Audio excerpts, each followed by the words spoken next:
नमस्कार दोस्तों, आप सभी का हमारे चैनल पर बहुत बहुत स्वागत है। आज हम एक ऐसी दिव्य और पावन कथा के बारे में जानेंगे जिसने न केवल पृथ्वी का कल्याण किया, बल्कि जिसे सुनने मात्र से ही मनुष्य के सभी पाप धुल जाते हैं। जी हाँ, आज हम बात करेंगे गंगा दशहरा की महिमा और माँ गंगा के पृथ्वी पर अवतरण की उस अद्भुत पौराणिक कथा के बारे में। तो चलिए बिना किसी देरी के चलते हैं भक्ति के इस पावन मार्ग पर। सतयुग में जब असुरों के अत्याचार और अधर्म की सीमाएं पार हो गई थी, तब भगवान विष्णु ने जगत के कल्याण हेतु वामन अवतार धारण किया और अपनी माया से 3 पग में ब्रह्मांड को नाप लिया। उस परम दिव्य समय में जब भगवान ने अपना चरण ऊपर उठाया, तो ब्रह्मा जी ने अपने कमंडल में उस चरण को धोकर जल एकत्रित किया। वह जल साधारण नहीं था, अपितु साक्षात भगवान के चरणों की महिमा से युक्त था, जिसे उन्होंने अपने दिव्य संरक्षण में स्वर्ग लोक में स्थापित कर दिया और वहां साक्षात गंगा माता के रूप में उनकी स्तुति और सेवा होने लगी। उधर पृथ्वी पर इक्ष्वाकु वंश के चक्रवर्ती सम्राट सगर का शासन था, जो अत्यंत प्रतापी, तेजस्वी और धर्मपरायण राजा थे। राजा सगर की 2 रानियां थीं, केशिनी और सुमति। रानी केशिनी के एक तेजस्वी पुत्र हुआ जिसका नाम असमंजस था, जो अपनी अद्भुत शक्तियों के लिए जाना जाता था, और रानी सुमति के गर्भ से 60,000 पुत्रों ने जन्म लिया, जो असाधारण बलशाली और पराक्रमी थे। राजा सगर ने अपने राज्य की सीमाओं के निरंतर विस्तार और देवताओं के सम्मान हेतु अश्वमेध यज्ञ का भव्य आयोजन किया। इस यज्ञ के विधान के अनुसार एक सुसज्जित और अलंकृत घोड़ा पूरे राज्य में विचरण करता था, और उस घोड़े की सुरक्षा का पूर्ण दायित्व राजा सगर के उन 60,000 पुत्रों को सौंपा गया था। ताओं के राजा इंद्र को जब इस विशाल महायज्ञ के बारे में ज्ञात हुआ, तो वे अत्यधिक चिंतित हो गए कि कहीं इस यज्ञ के प्रभाव से राजा सगर स्वर्ग का सिंहासन भी न छीन ले।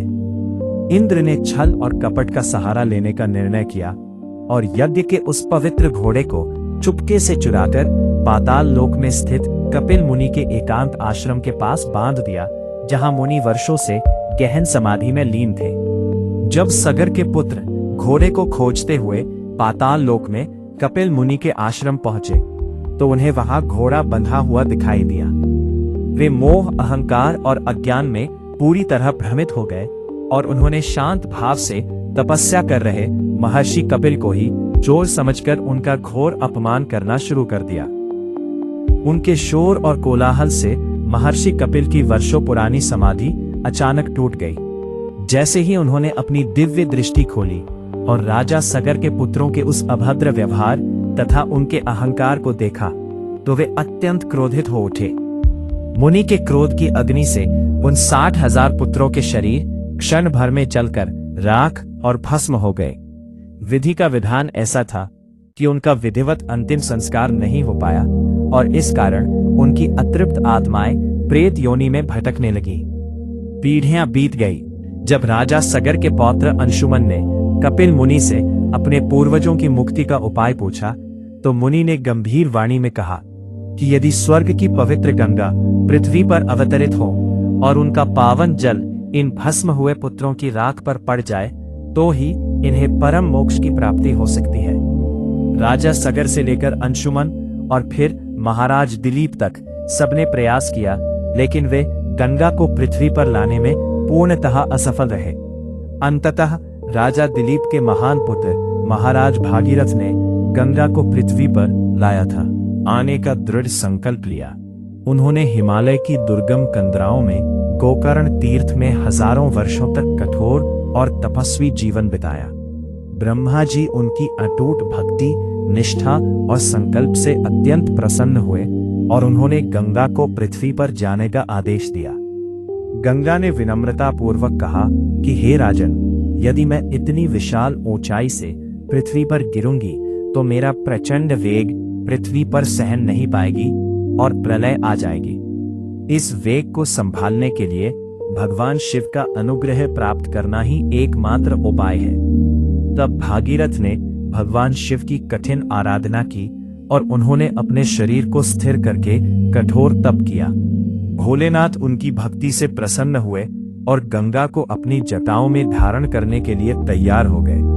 जब गंगा स्वर्ग से पृथ्वी पर नीचे आई तो भगवान शिव ने उन्हें अपनी विशाल जटाओं में उल्हाकर शांत कर दिया।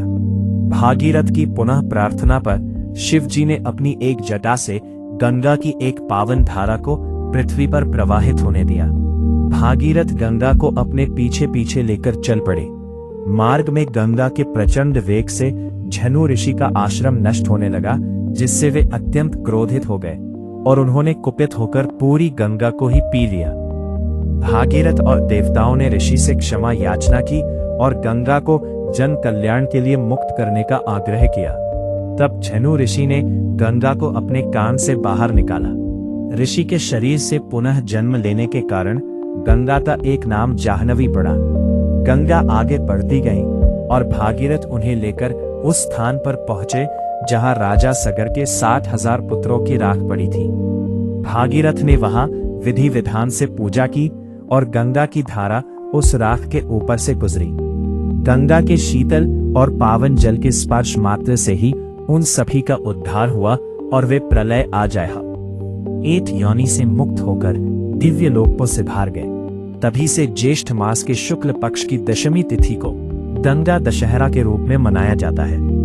यह पावन दिन न केवल राजा सगर के पुत्रों के उद्धार का प्रतीक है, बल्कि यह हमें सिखाता है कि अटूट संकल्प, निरंतर पुरुषार्थ और सच्ची भक्ति से असंभव कार्य भी संभव हो सकते हैं। आज भी भक्तजन इस दिन गंगा स्नान करके अपने पापों का प्रायश्चित करते हैं और पुण्य अर्जित करते हैं।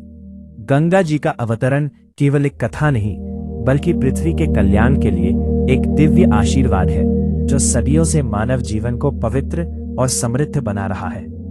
यह दिन हमें याद दिलाता है कि गंगा जैसी निर्मल और पवित्र भावनाओं के साथ यदि हम अपने जीवन में आगे बढ़ें, तो हम न केवल स्वयं का उद्धार कर सकते हैं, बल्कि अपने परिवार और समाज के लिए भी कल्याणकारी कार्य कर सकते हैं।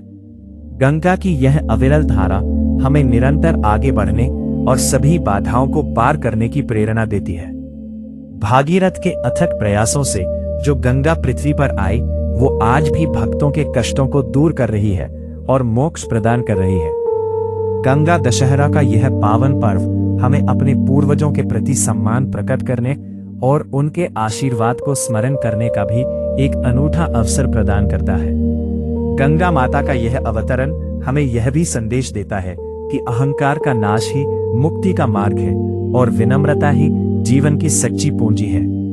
जब हम गंगा के तट पर खड़े होते हैं, तो हम केवल जल नहीं देखते, बल्कि हम उन युगों की यात्रा और उस भागीरथ के विश्वास को देखते हैं, जिसने स्वर्ग को पृथ्वी पर लाकर मानवता को एक नया जीवन दान दिया था। यह कथा हमें बताती है कि यदि मन में दृढ़ निश्चय हो, तो प्रकृति की शक्तियां भी हमारी सहायता करती हैं। इस प्रकार गंगा जी की यह दिव्य कथा सदैव हमें धर्म, कर्म, सत्य और सेवा के मार्ग पर चलने का मार्ग प्रशस्त करती रही और अनंत काल तक मानवता का कल्याण करती रहेगी। तो दोस्तों, ये थी मां गंगा के पृथ्वी पर आने की प्रेरणादायक और दिव्य कथा। आशा है कि राजा भागीरथ के अटूट संकल्प और मां गंगा की महिमा की यह कहानी आपको जरूर पसंद आई होगी। अगर आपको यह वीडियो अच्छा लगा हो, तो इसे लाइक करें और अपने परिवार और दोस्तों के साथ शेयर करना ना भूलें।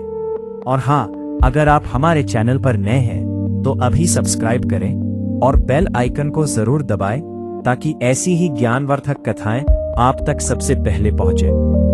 आप सभी को गंगा दशहरा की बहुत बहुत शुभकामनाएं।